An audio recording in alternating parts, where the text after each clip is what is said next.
Oh, welcome back, everyone. It's Stray Faye here with another episode of Cafe Enchante.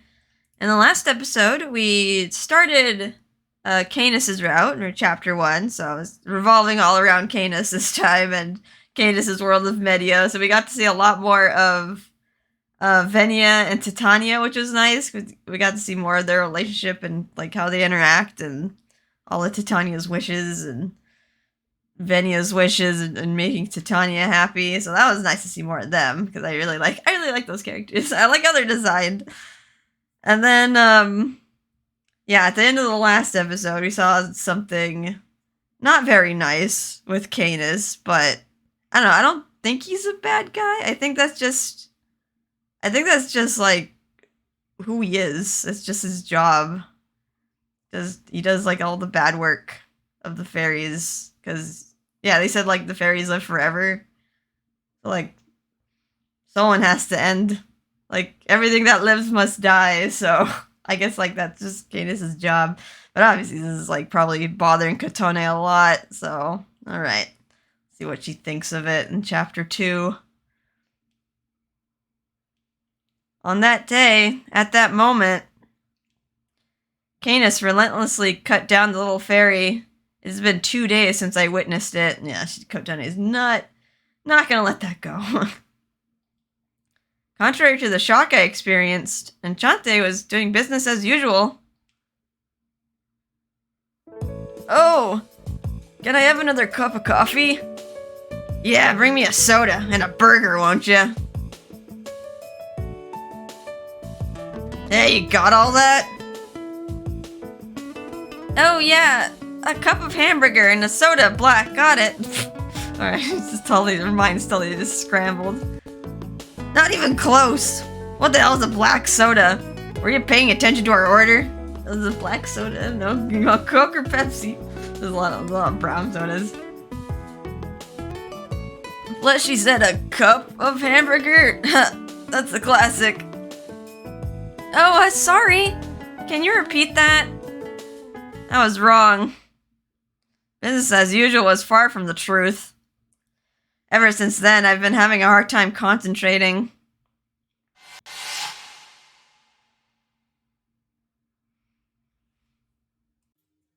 Please, let me go! I haven't done anything wrong. I was just living a happy life. Why does this need to happen? As long as I foresee your death, you could never escape it. No way! I don't want to die! I don't want to die!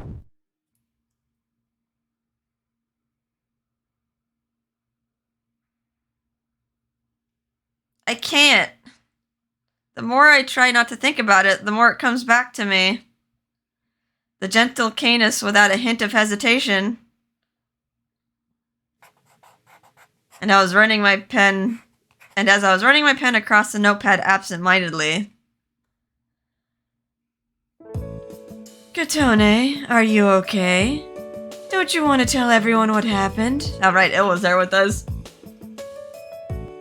Il's suggestion put my mind at ease by reaffirming that what I saw wasn't just my imagination. You're right, but I'm very confused, to be honest. I know you're curious too, Il, but for now, can you keep quiet about it? I see. Understood, if you say so. Il nodded lightly and returned back to his seat. Though I told Il that if Canus comes in, I wouldn't know how to behave around him. It's gonna be real awkward. Pardon me. It's packed more than usual today. It's always like this, except for Rindo. Besides, aren't you running a little bub? I had to run some errands. Though, we know what the errands are. He's normal. He looks and acts as he usually does. As I was searching for something to say to him, Is something wrong with Canus? Nothing. I overreacted to Karya's casual questioning. For a while after that, I tried to keep an eye on Canus, but nothing really stood out. He was carrying on as usual. I don't think he wants to talk about that. He's just... I think the cafe is probably just like his escape from that. Then, perhaps I am too obsessed with every little detail of his behavior. Kotone, what's with you today? Canus talks to me as everybody leaves their seats. Well, I don't think I am merely overthinking it, but I think you want to ask me something. I would much rather prefer if you would just talk to me openly. Well... I freeze up and break eye contact with him, then I think it would be bad to say nothing. Oops. Let's ask him, indirectly. That's not indirectly. Kotone, did you kill a fairy in Medio? Oh, I don't think she's actually saying that. I think this is her inner voice. No way. I've never been much of a straight shooter. I've never had the courage to be. But if I keep this anxiety to myself forever, I'll never be able to look at him in the eye, and to be honest. You haven't done anything weird lately, have you? Before I realized I had asked an awfully vague question. Weird? You know, like bad things. Not sure I follow. I certainly have not done anything to upset you. Well, maybe not directly, but that's good. In the face of my awkward questioning, Canus, as usual, replies in a straightforward manner. But as anyone would expect, it seems that he is flustered by my sudden questioning. Why would you ask me such a thing? I have no idea. It's okay if you can't get into details, but if it's possible, I would like for you to keep smiling. Smile? Yes, and as always, I want you to welcome me in. You in this cafe, Kotone. I want things to stay as they are. As it has been since Lord Swan's days. I want this cafe to be my safe haven. Oh, yeah, that's what I figured. This is a safe haven. He just wants everyone to act normal. Canus' gentle voice and words offer me solace. But the softness when he said as they are sounds like he's trying to put a wall around his true feelings.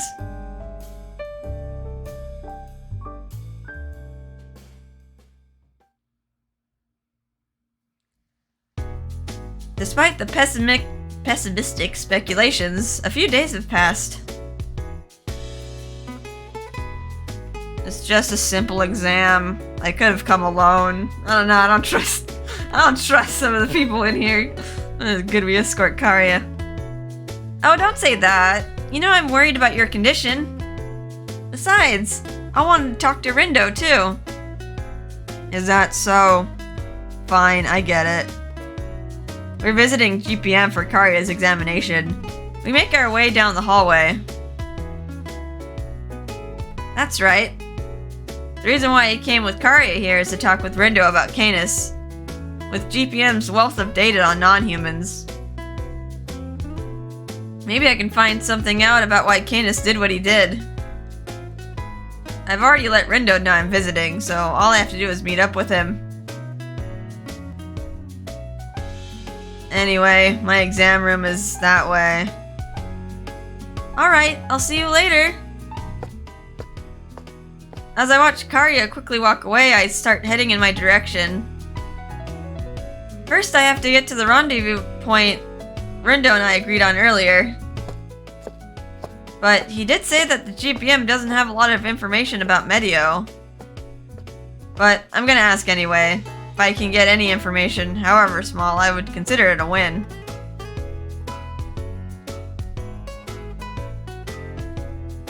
In fact, after that day, I visited Medio a few times with Il in hopes of having a tea party with Titania.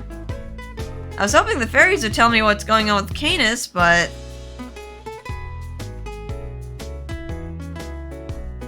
Canus Espada, the fairy of death? I don't know anything about him. The fairies, who are usually very friendly, immediately ran away the second they heard Canus' name. Yeah, like he's the fairy of death, the pale hand of death, so... And of course they're not gonna be too keen on being next to him. But on the other hand, I was too afraid to ask Titania, who knows anything about Canus.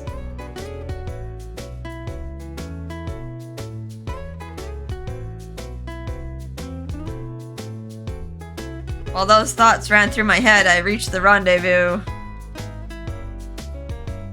Rindo was already in the room waiting for me. He waves to me. Hey there, you've got something on your mind. You can tell? Of course, since you've wanted to keep this a secret from everyone else, it's pretty obvious. Anyway, I'll go grab us something to drink. Take any seat if you like. Pick someone's random computer chair. I graciously accept the tea that he brought over from the drink bar. I observe my surroundings subconsciously. Perhaps Rindo is overly cautious. There aren't any other employees in the room. Did he kick him out, or is this like after hours? So, what did you want to talk about? Well, I'd like to learn some details about Medio. There's something I really need to know. Like, Medio's culture, the fairies' ecology, their predicament. That's a lot, that's broad. Everything. I'd appreciate any kind of information you can give me. About Medio. I thought this was confidential. Don't we all know about this? Well... Though he has his doubts, he didn't try to press me any further. Then, after contemplating for a while... I think I've told you this before, but simply put, we don't have a whole lot of information on Medio. In fact, you and I are probably more knowledgeable since we've actually been there in person. If you want detailed info on Medio, I think it's best to ask Canus for accuracy. Well, this last person who wants to mention this too. You're right. I knew this would happen. However, keeping quiet now won't solve anything. Despite initial hesitation, I decided to tell him exactly what I saw.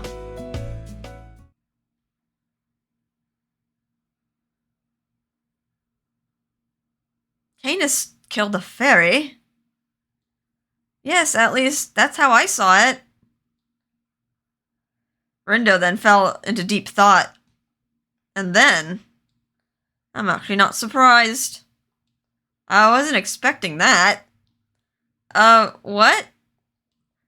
But, I mean, he killed a fairy. Oh, sorry, I didn't mean to sound so cold. That wasn't my intention. I could never imagine Canus killing a fairy. I don't think he has it in him. But Medio isn't comparable to the human world. It's a different world altogether. Maybe it's because I've been visiting so often, but I guess I've forgotten about it. Then he says... The rule that we shouldn't commit murder strictly exists within the human world. What's right or wrong depends on the realm. For example, in Bestia, they say that murder is justice. Not my personal favorite justice system. Regardless, even if what you witnessed was real, there must have been some reason behind it. And in order to find out that reason, again, you'll need to ask Canus directly to be absolutely certain about it. I think Rindo is absolutely right. There must be a reason. I agree, but... Canus is always so kind. That's why I just couldn't believe that he murdered that fairy without an ounce of hesitation. It's just my own emotional response. I'm fully aware of that.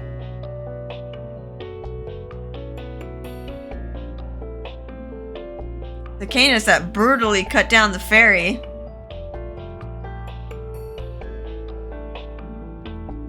The Canus that always looks out for others in their time of need will provide a helping hand.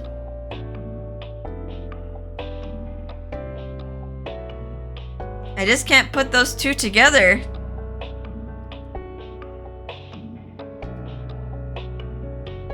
In that case, maybe we should start at the beginning. Huh? If you got to believe it, then you should really try to. You should really try to understand him. Back when he first started visiting Enchante, remember Maya saying that it's all about mutual understanding. Just as soon as Rindo's words soothed my conflicted mind. Who's this? I can probably guess who this is. Discovery! Discovery! Big discovery! Oh. A voice comes from the back of the hall. Rindo smiles bitterly as a figure comes rushing in. That's you. Oh, hello, Mikado. Oh! Well, well, if it isn't the owner of Enchante.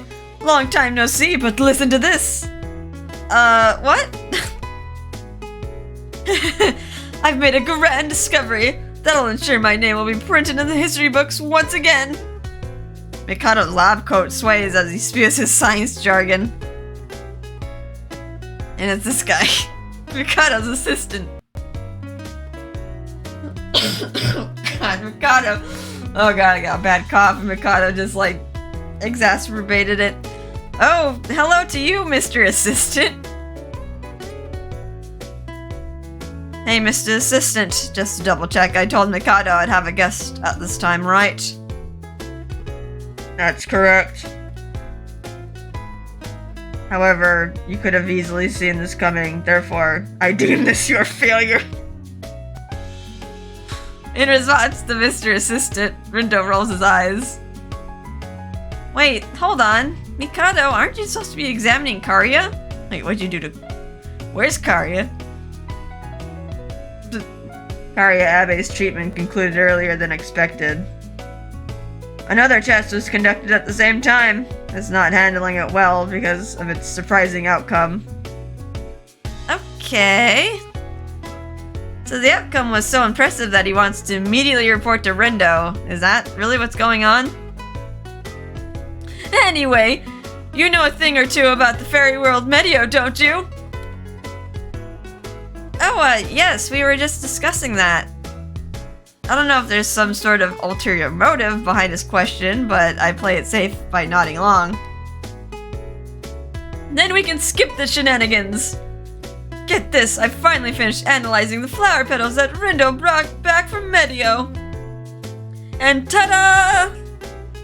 The genome sequencing closely resembles that of prehistoric plant life on Earth! Plant life? On Earth?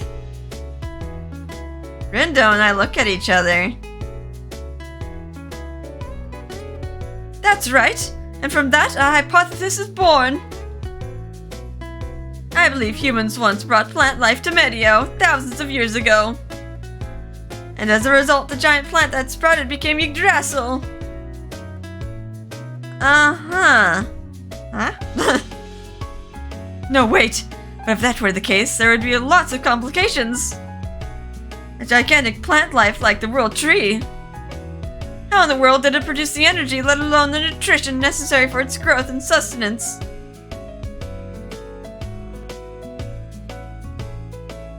Mr. Mikado starts pacing around in circles as he gets lost in thought. What he just said? Yeah, you can ignore him. Mikado always gets lost in his own world like this. I deem your opinion as a sound one. Hang I'm just dying here.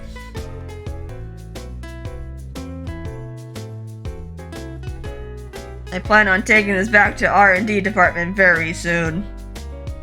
Right.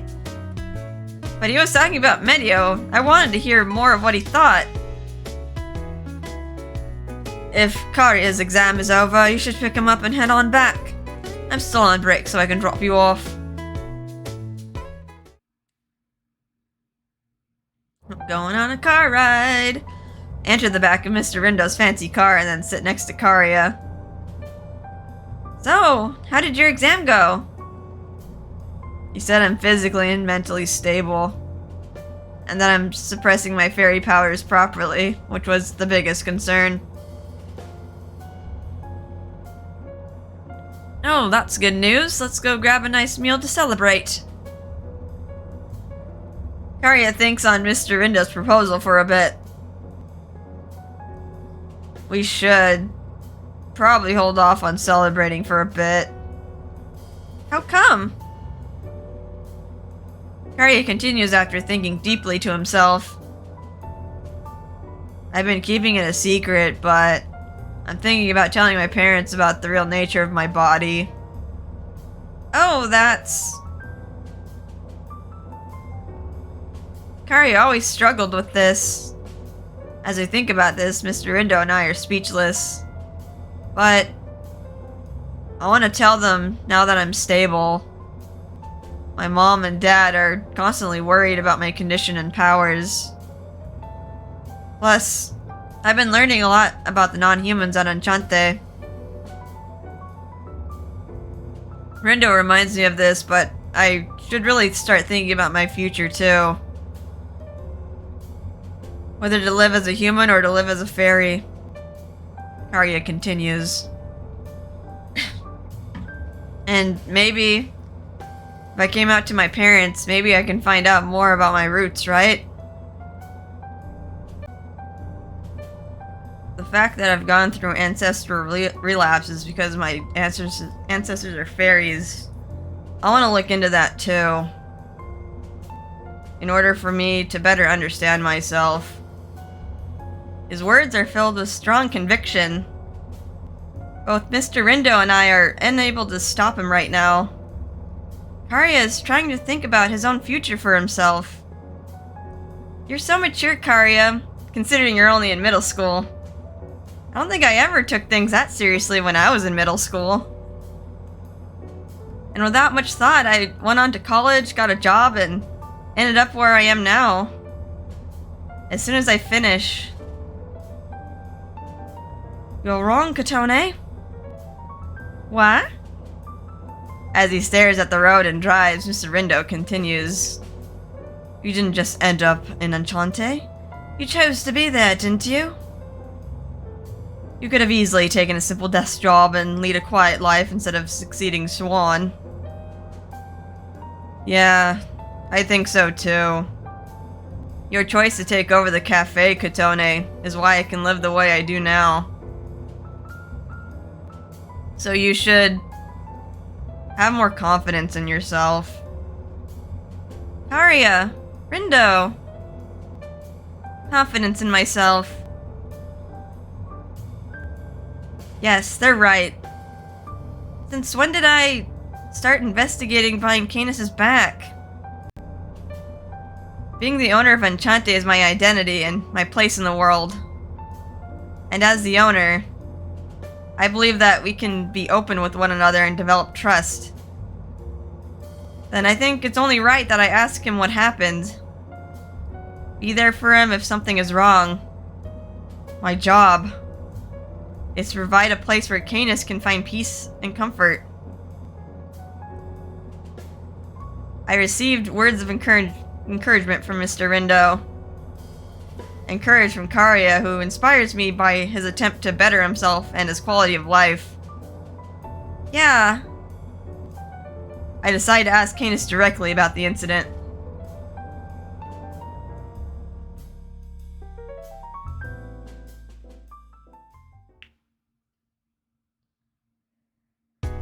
Before I'm able to chicken out, I immediately go to Canus the next day and ask him if we can take a tour around Medio together.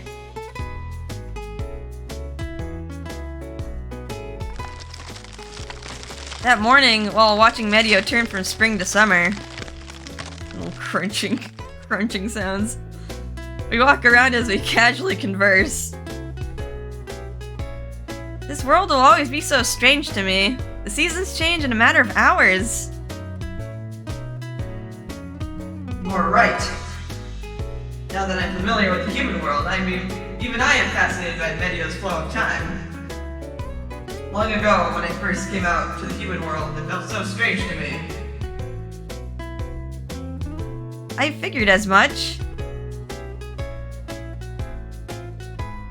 Yes. Without the rapid seasonal changes, my sense of time was all messed up. I'd even forgotten about the issue of the fairy world that caused Titania trouble. Heh, no kidding. Oh, come to think of it, when I first came to Medio, it worried everyone. I remember, it was quite the fiasco when we noticed we'd lost you. Sounds like he was really worried about me. Canus places his hand on his chest as he recalls that day. Yeah, back then.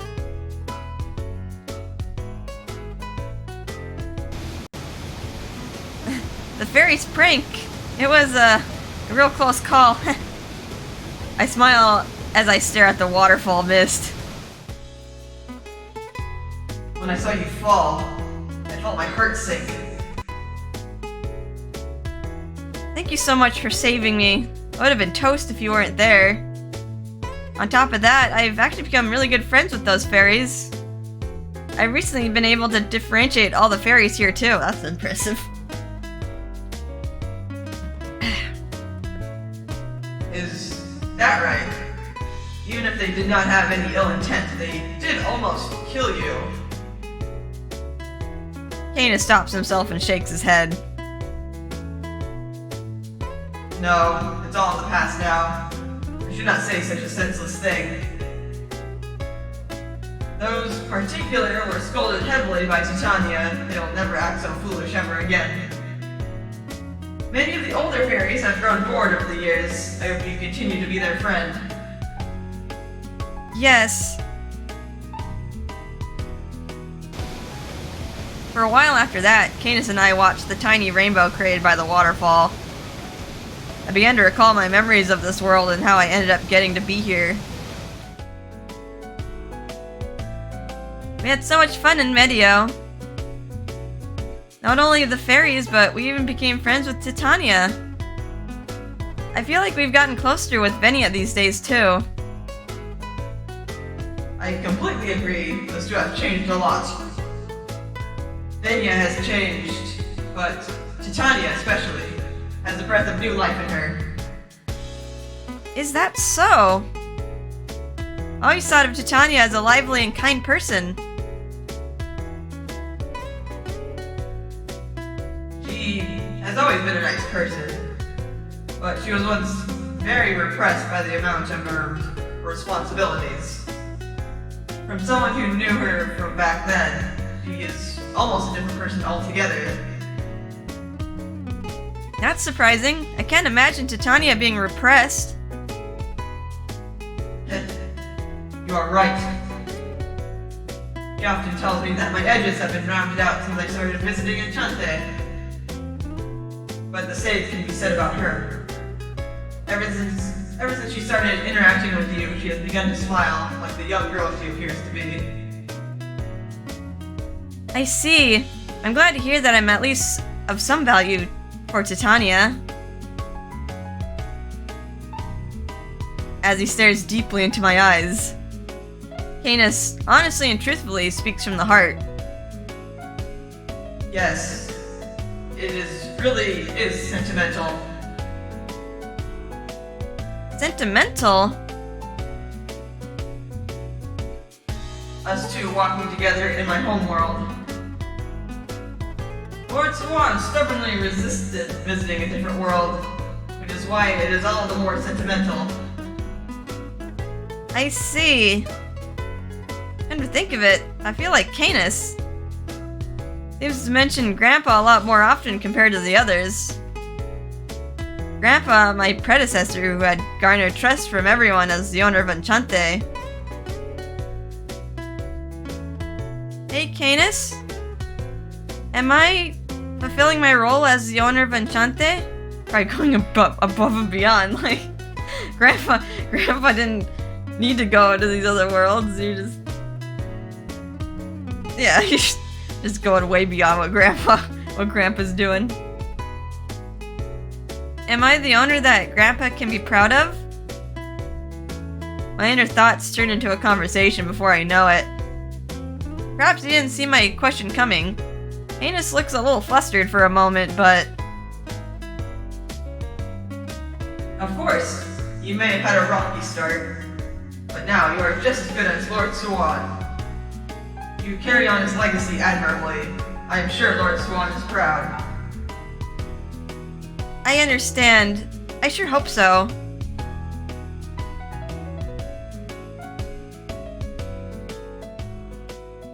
After that, Canus and I talked about a lot of things. Anyway, is something going on? It is odd for us to be alone like this.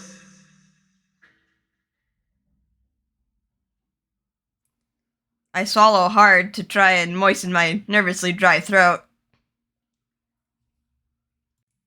Kotone? Canus, do you recognize this place?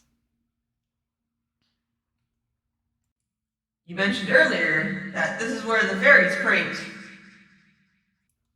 No, it's not about that. It's something more recent.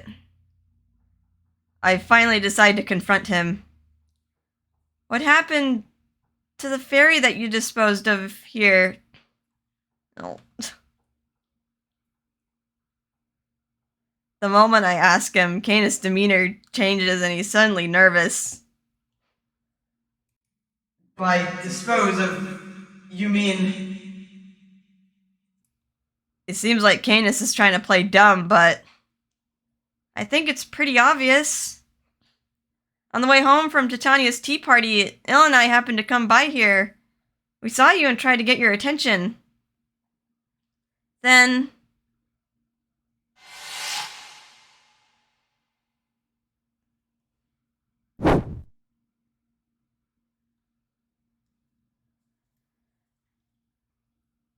we saw you kill a fairy at this very spot. I just couldn't wrap my head around you killing a fairy that was crying in fear. I don't know why this happened. So if there's a reason, I'd like to know. The reason why someone as gentle as you had to go and do such a thing. And the purpose of it. That is... As I keep talking, Canus, who isn't very talkative, seems unable to change the subject. Canus, you promised me, didn't you?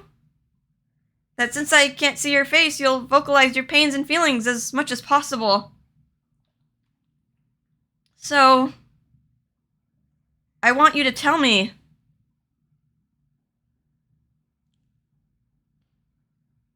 Then... It was necessary. In order to protect the fairy world. Canus responded quietly, yet with a tone of importance. Protect the fairy world? Right. To protect the fairy world, it is the duty I have been given. My purpose in this world is to be the fairy of death.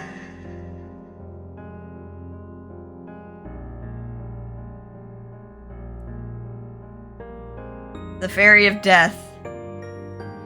Why must such a daunting presence exist in the fairy world? To put it frankly, the nature of this world requires it.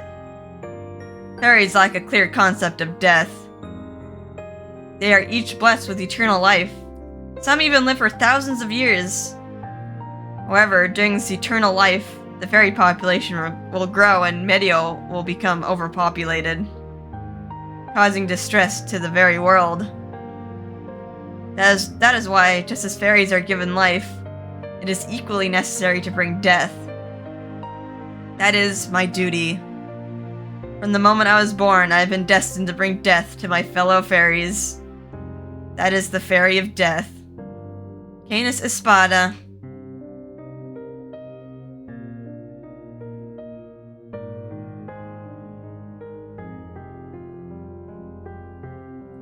To kill fairies is to fulfill my duty. The Fairy of Death?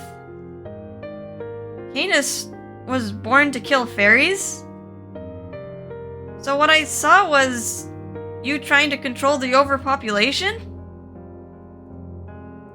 That too, but it is also to prevent an imminent threat. Threat? In this peaceful world of fairies? What do you mean by threat?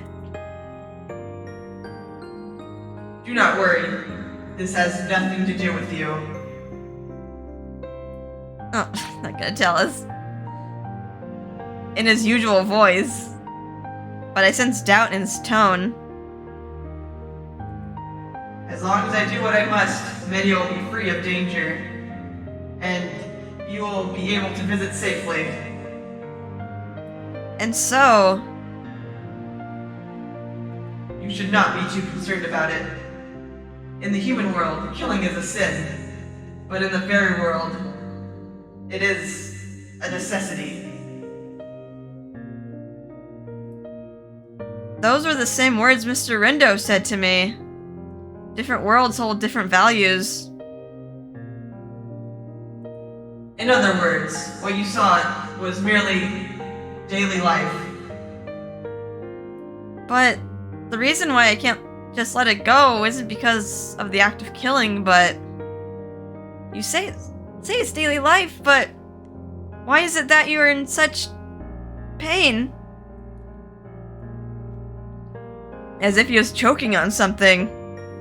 His painful tone of voice inevitably worries me.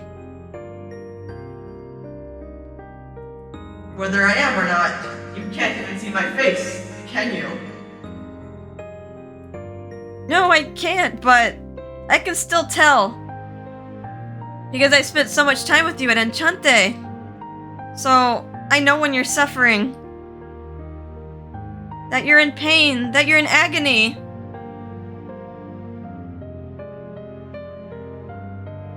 I told you in the past that I'll speak more openly about my feelings. And so I'm telling you now, doing what I must does not hurt me. But... With that said,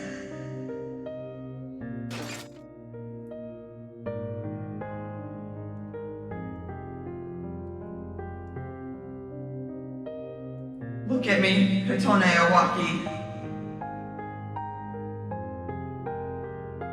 As I try to plead with him, Canus takes off his helmet and cuts me off. Can you see it? You cannot. Can you see what my face looks like right now as I talk? Well... That is what separates you and I, the separator between humans and non-humans. Are you in pain? Are you suffering? It is nonsense. That is just your imagination. Besides, I have never asked you, a human, to understand such things. Do not forget, I am a non-human. I'm from a world you do not understand. Canus continues to bombard me with reality checks, and I'm speechless. Human logic does not apply here. Human lifestyles do not belong here. You and I, at the end of the day, have one single connection. Enchante. So, please do not interfere any further. At least, that is how Lord Sawad was. Enchante, that place, warmly welcomed customers, but didn't interfere with people's matters. That is the Enchante we desire. That is why I frequent the cafe. So, please do not do anything to change that.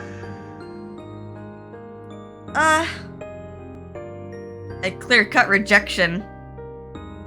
And a painful reality. What Canus wants out of Enchante, I took ownership of and now run. To protect Soa Nowaki's Enchante the way it is. How ironic. I wanted him to speak his mind more often, but the moment he starts doing that, I end up getting my feelings hurt. I thought that if I spoke up and asked that I would get closer to Canus. I thought we could understand each other better if we spoke our minds honestly, regardless of being human or non-human. Canus's words are painful to hear. I feel a hot tear fall down my cheek at the sight of me crying. Canus, emotionless, turns his back to me and walks away.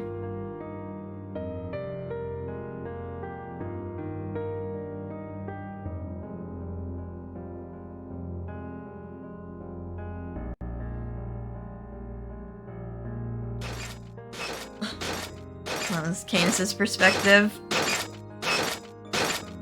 Really loud footsteps.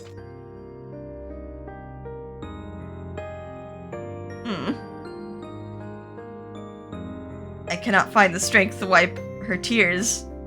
I turn my back against Kotone, and I keep walking. Then I eventually stop.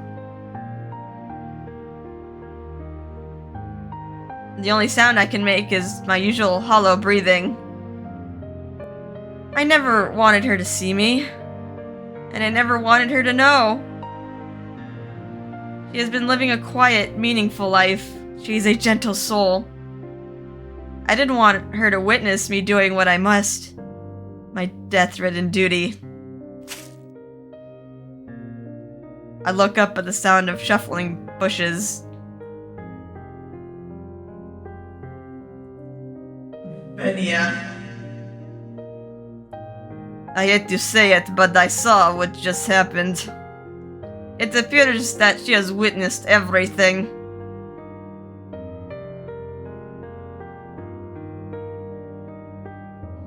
I know this isn't the best timing, but Her Highness has summoned you. Please follow me. Oh boy. Oh boy, gotta do Her Highness's voice. Still battling a cough, so sorry if my voice starts, like, getting weak. Just like the first time he invited her to this world. Venia walks away before I can answer. As I follow behind Venia, the Queen's throne eventually appears. What's the matter, Canus? I thought you were spending the whole day with Kotone. No, I came here because I was told you summoned me. Oh yes, that was a lie. What did you say? The Chancellor of the Fairy World speaks with no shame. Did they just leave, like, Kotone alone? Like, where is she? We know we can't leave her alone here. Venia then turns to face Titania. Your Highness, the owner of Enchante, witnessed Canus executing a fairy. What? Venia! There's no need for Titania to hear that. Venia did not even flinch from the objection. He firmly faces forward towards Titania.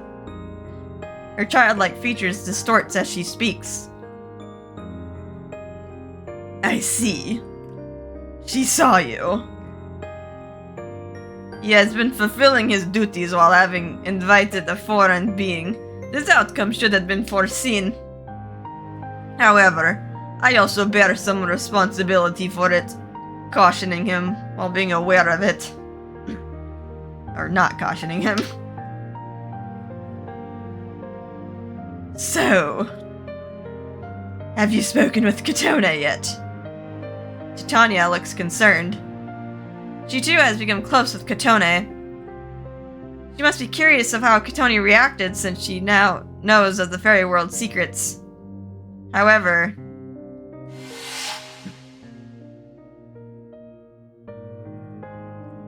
human logic does not apply here. Human lifestyles do not belong here. You and I, at the end of the day, have one single connection, Enchante. So, please do not interfere any further. At least, that is how Lord Swan was.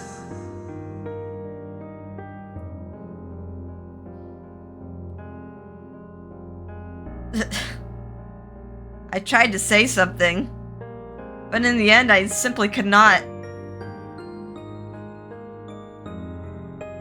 And as if she took notice of my suffering, Titania too did not speak any further. Lydia watches as we stand in silence, ever so calmly. So all you do is brood. If you disagree, change your perspective. If you are discontent, change your attitude. Why must you settle for normalcy? A cold rage. Whoops. There's a subtle tone of hatred as he speaks. You both know that the status quo will not solve anything, don't you? Brooding will not change the world. Brood all you want, but you are still required to kill fairies. Brooding won't bring freedom to my sister. She'll be eternally bound to Yggdrasil. Stop it, Venia. I am fully aware that. However, this is a job I must do. If I don't do it, the fairy world itself will. and how much of yourself do you plan on devoting to this fairy world? By you killing your brethren, what has the World Tree given you in return? In fact, all it has ever given you is pain and suffering. I've never asked for anything in return. I'm just... Doing what you must. I've heard this too many times. Let me put it this way.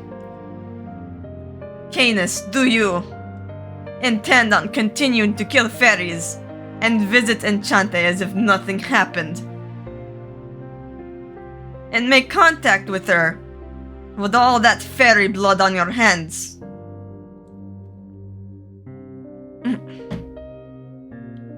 Nia, how could you say such a thing? I am simply stating facts.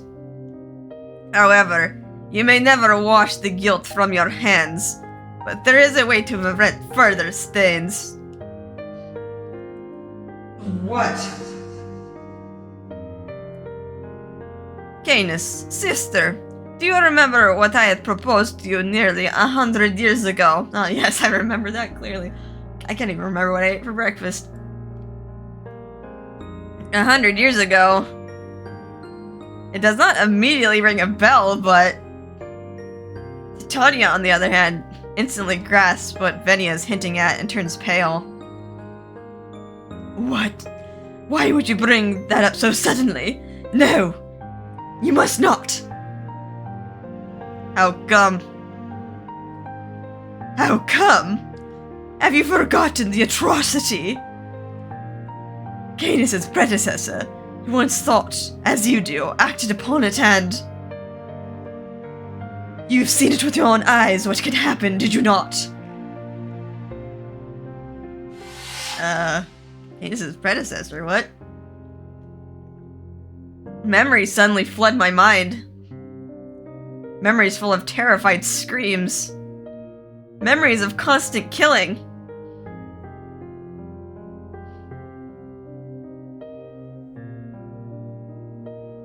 I suppress these painful memories as if to crush them in my palms. I wholeheartedly disagree. The Fairy of Death before me What she tried to do must never be forgiven.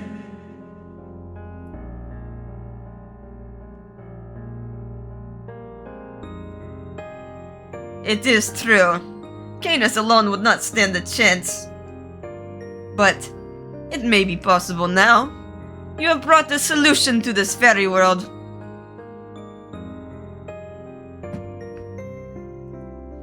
What?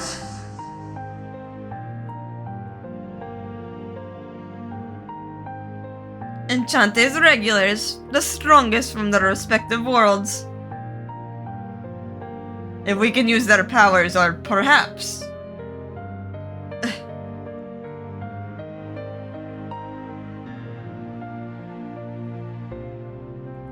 Venia, do not tell me you are.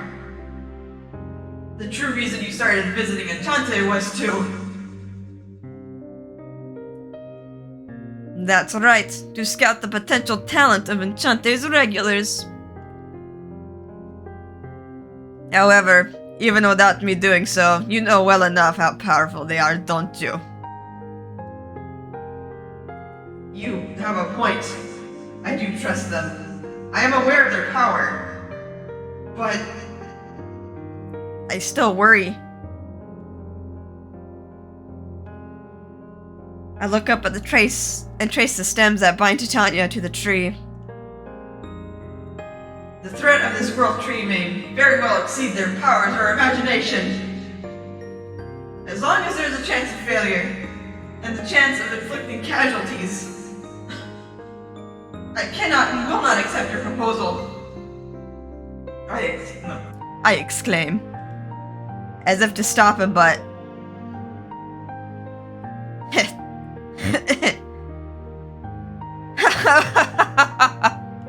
Chance of failure, casualties.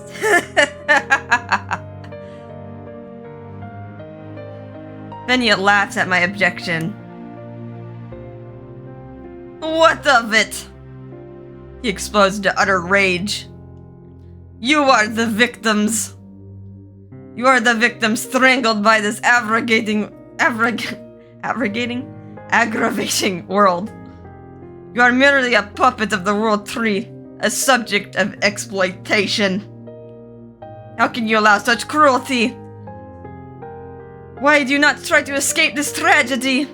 Why must you stick to the status quo?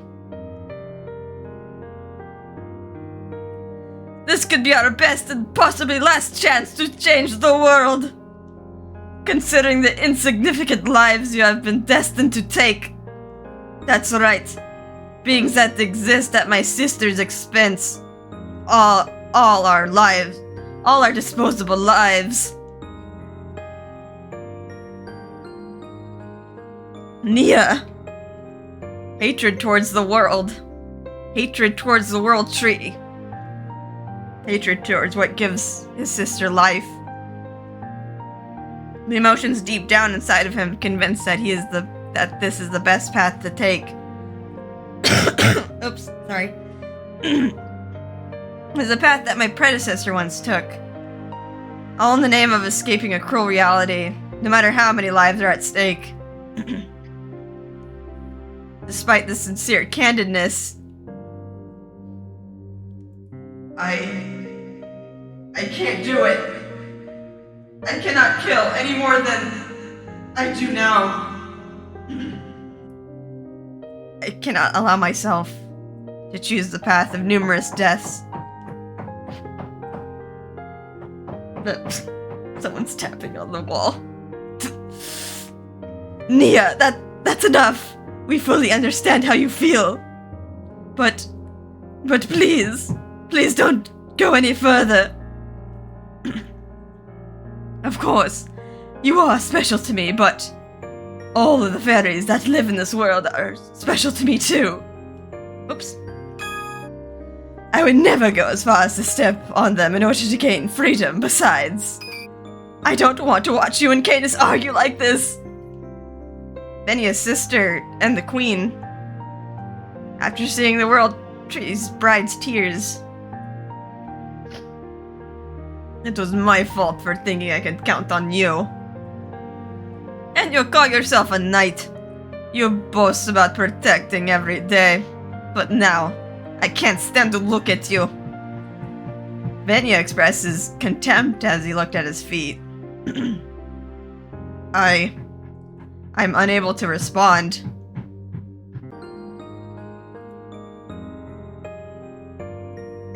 I'm sorry.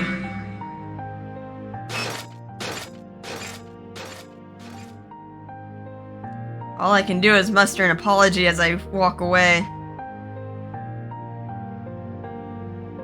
And perhaps Kotone, who I had rejected, she's probably overwhelmed by the same feeling of disappointment at this point.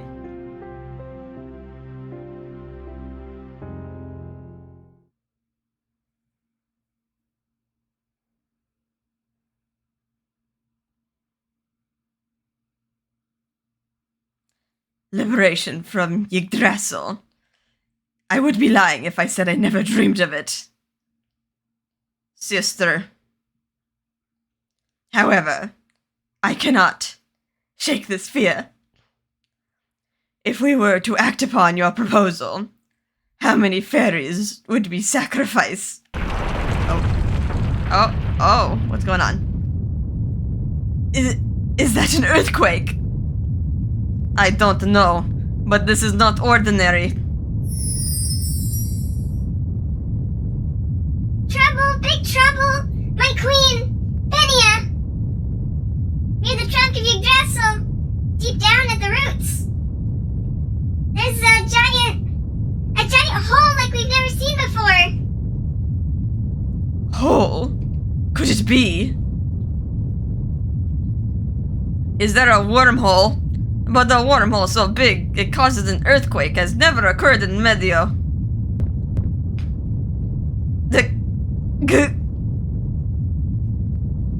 Sister.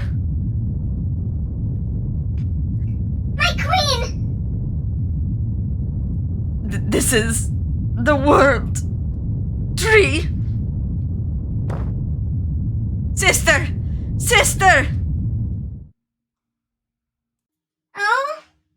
The earthquake stopped?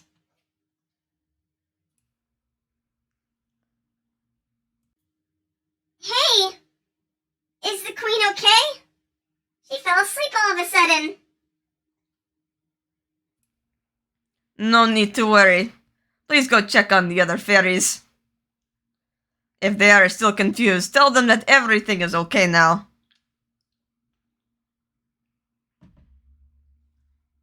Understood. Please take care of the queen.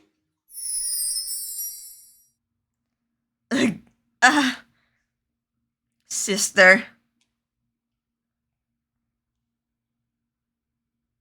Yggdrasil, you've gone too far this time. You are truly my enemy. Oops. Okay, I thought I skipped ahead. It's just a weird transition. If you wish to kill my sister, I will. Do whatever it takes. Uh-oh. What's going on? There's a lot of stuff. There's a lot of revelations here.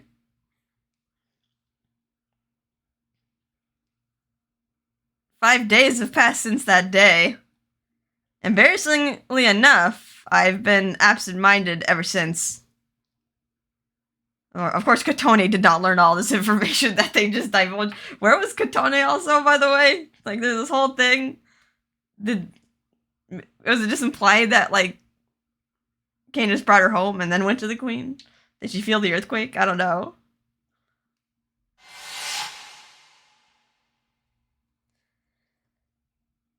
You and I, at the end of the day, have one single connection, Enchante. So, please do not interfere any further. At least that is how Lord Suwan was.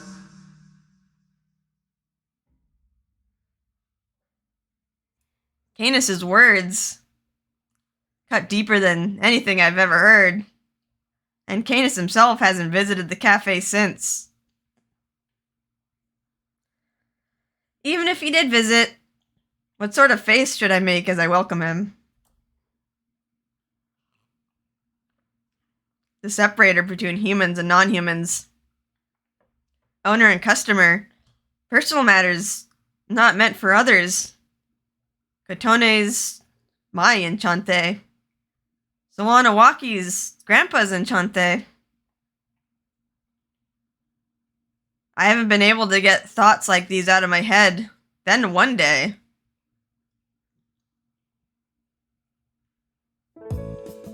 Oh boy, it's these clowns. And then, it was utter chaos left and right. I thought I was a goner.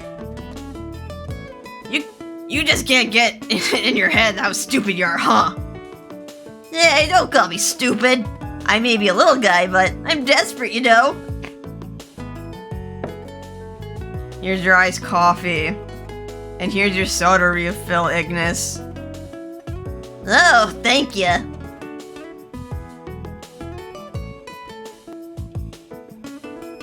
Well, it seems like little Dromy Boy is managing to stay alive, despite the constant trouble he gets into. The contradiction of his inability to fight is uncanny, isn't it? Perhaps he has regeneration powers of sorts. I get it. Should we try crushing him? Hey, can you turn down that enthusiasm? You guys can be the worst sometimes, you know that? Miser, no, I'll be taking this away. Oh, sure, thanks.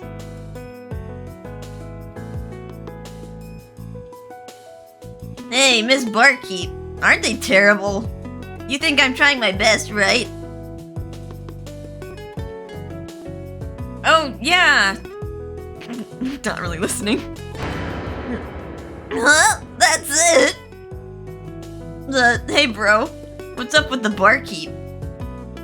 Ever since we placed our order. Well, more like ever since we walked in, she seems so distant. Hey, Kotone! With his chin resting on his palms, Ignis' fussy voice reaches me. What is it? Without looking in his direction, I respond with a tight voice. You're definitely avoiding us, aren't you? Like, deliberately trying to avoid talking. I get it. You probably got stuff going on, so we just ignored it for a while, but it's been going on for, what, 5 days now? Okay, this is getting a little old. I'm gonna ask you directly. Is something going on with you and Canus? What? Why? I thought I was doing a decent job of hiding it, but I guess my poker face isn't the best. That's our question. Ever since the shift in your attitude, Canus hasn't shown up once. What's more, you've been acting weird since you visited Medio with Canus. Anybody with a brain could figure out where it started.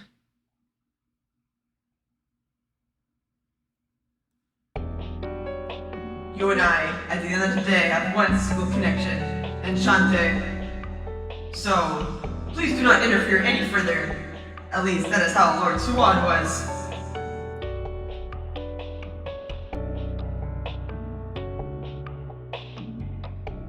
Don't interfere with people's matters. Canus' words had cut incredibly deep, and I've been avoiding people because of it. But if it was so painful for Canus to talk about it, the mere thought of it prevents me from talking about it with everyone. See, I knew it. It's written all over your face. Do you want to talk about it? I mean, only if you want to. Dealing with it all on your own might be counterproductive, but we're all here to support you. Plus, your problem is Enchante's problem. Enchante's problem is our problem. There may be a way we can help, you know? In response to those kind words. Well, I had no other choice but to explain everything that happened. like witnessing Canus murder a fairy. And hearing the things that Canus told me. After I share everything I had to share. I see. Well, this definitely is a sticky situation. Murdering fairies to protect the world, huh? I mean, weren't you watching it go down too? What exactly did you see?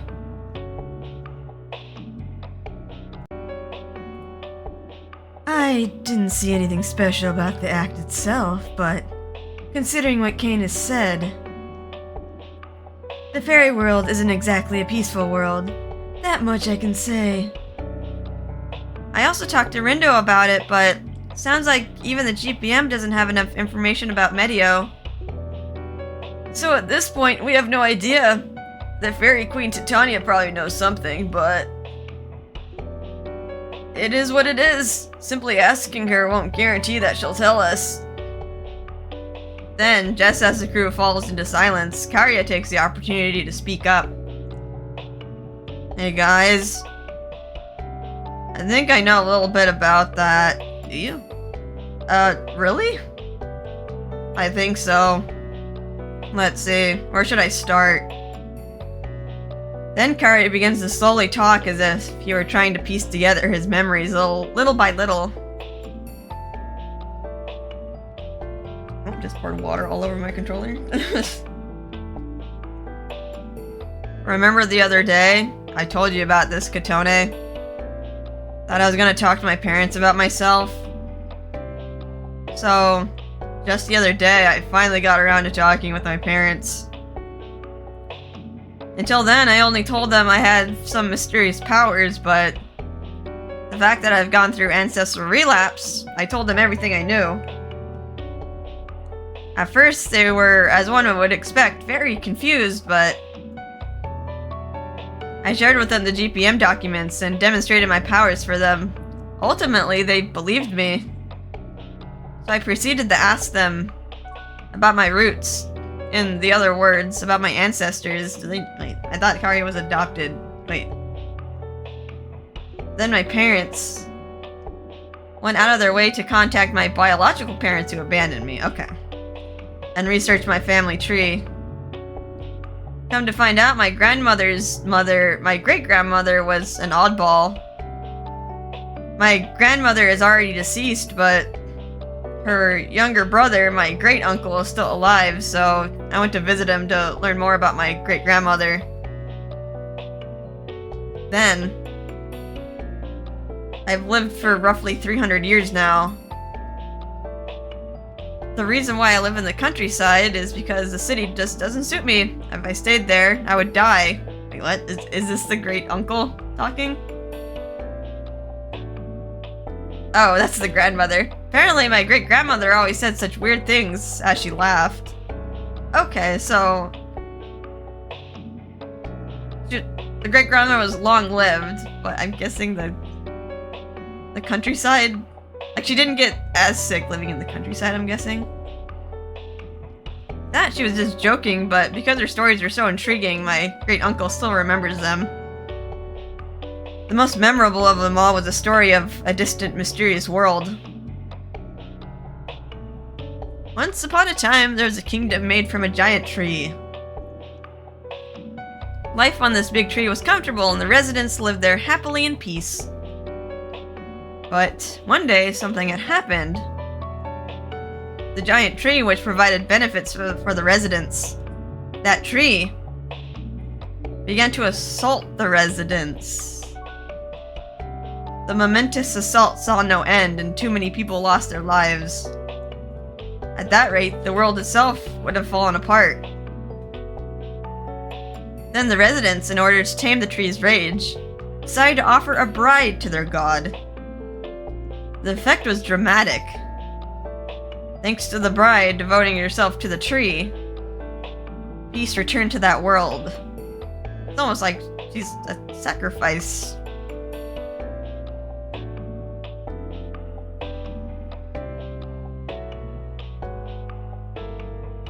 So the story goes, from those who don't know anything, Karya's story may sound like another fairy tale, but Is that story about Medio? Most likely so.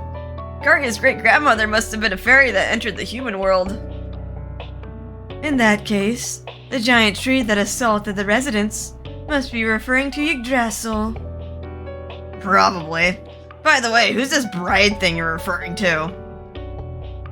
Oh, that's right. These guys weren't around to hear it when I was on my way home from the tea party. That's probably referring to Titania.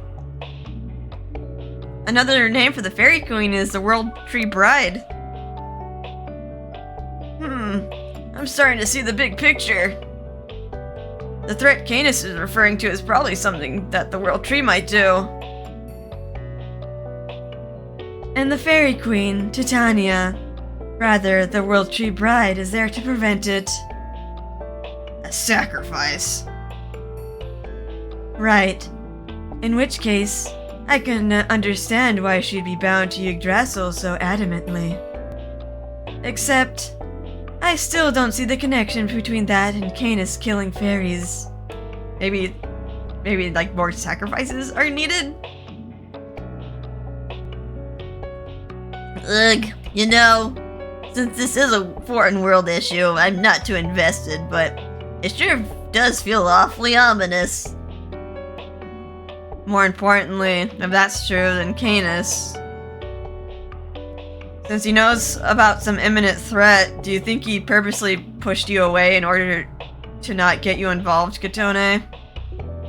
Maybe. If so, I'm even more curious now. I wonder how Canus felt and what he was emotionally going through when he told me these things. Anyway, now that that's sorted, we have Kotone. From this point forward, it's up to you. Huh? Up to me? As Canus pointed out, getting involved in a patron's private matter is not your job as the store owner. So one would have never gone that far. Like your predecessor, it's not bad to simply focus on welcoming him. In fact, that is precisely what Canus wants. Having said that, what do you want to do? In response to Miser's serious question, okay. Actually, this choice is really important. If you choose, I won't go any further. It actually just ends. It ends the game, apparently. Oops. So, I guess if you want to see the bad end, so you won't go any further. I don't think there's, like, really a bad ending, though. I think it just ends, kind of like the prologue when we, like, chose to close the door. Because, yeah, it says, like, there's no CGs for the bad ending. So yeah, we will say that we need more time to think. We're not going to just stop completely. We'll think about this. We'll deliberate. Thank you, everyone. I'll put some more thought into this. About how I want to confront Canus. And to make a decision.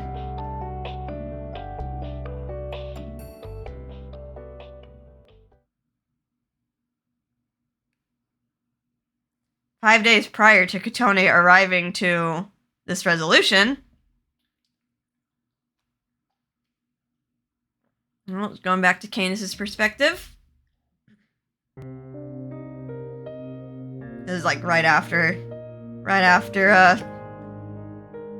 the conversation with Kotone. Alright, try to clear my throat. After shoving Kotone away and arguing with Titania and Venia,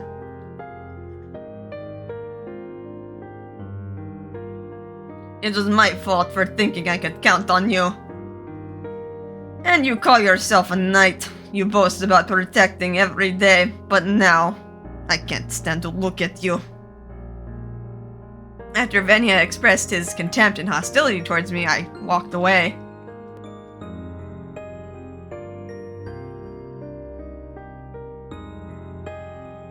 Without anywhere to go, I wound up in this place.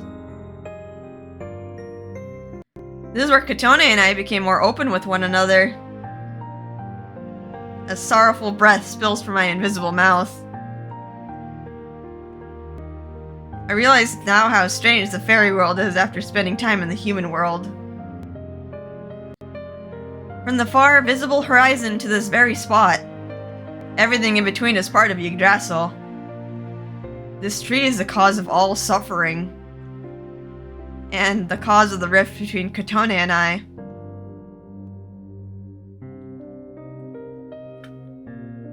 Distancing myself from her that day should have been the right choice. If she learns of my situation, I'm sure she will be hurt and try to help. As a result, this painful reality will cause more harm. Worst case scenario, her life will be in danger. It is a very real possibility.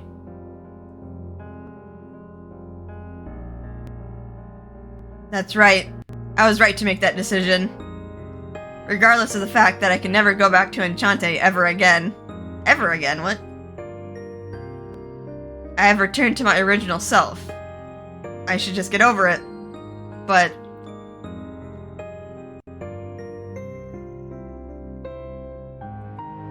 why? Why does it hurt so much? I distance myself from her, yet I still want to see her. I have no idea where these emotions are coming from. Despite being faceless, I thought I was able to read my own emotions. The only thing that comes to mind is... I wonder if Kotone is doing alright.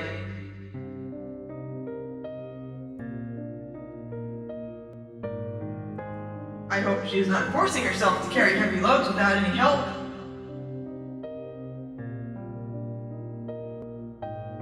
I hope she's not tending to the garden all by herself again.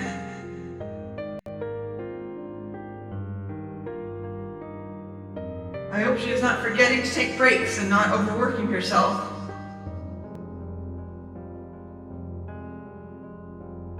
I hope she's not crying alone in her room because of what I said to her.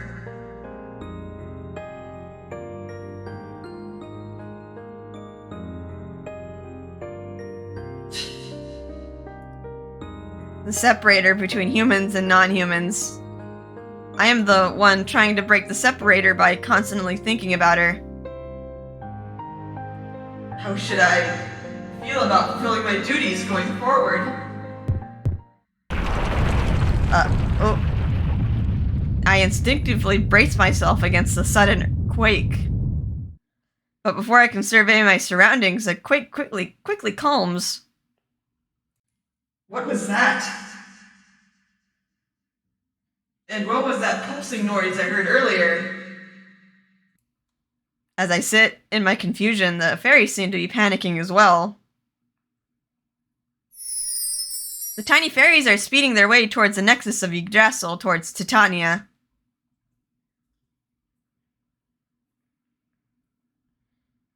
And the moment they seemingly reached the trunk of the tree... Oh. The heck? It kind of looks like the flower that Titania's on.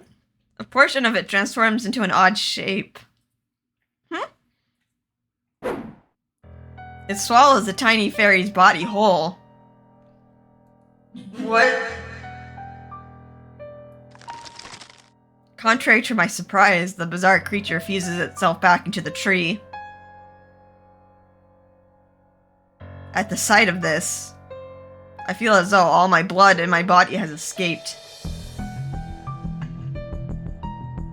Impossible. My quota has already been... The necessary killings should have been completed already. But why? Why do you desire even more sustenance, Yggdrasil? Okay, I guess... Okay, so the tree needs more sacrifices. And we're in chapter 3. Oh man, okay.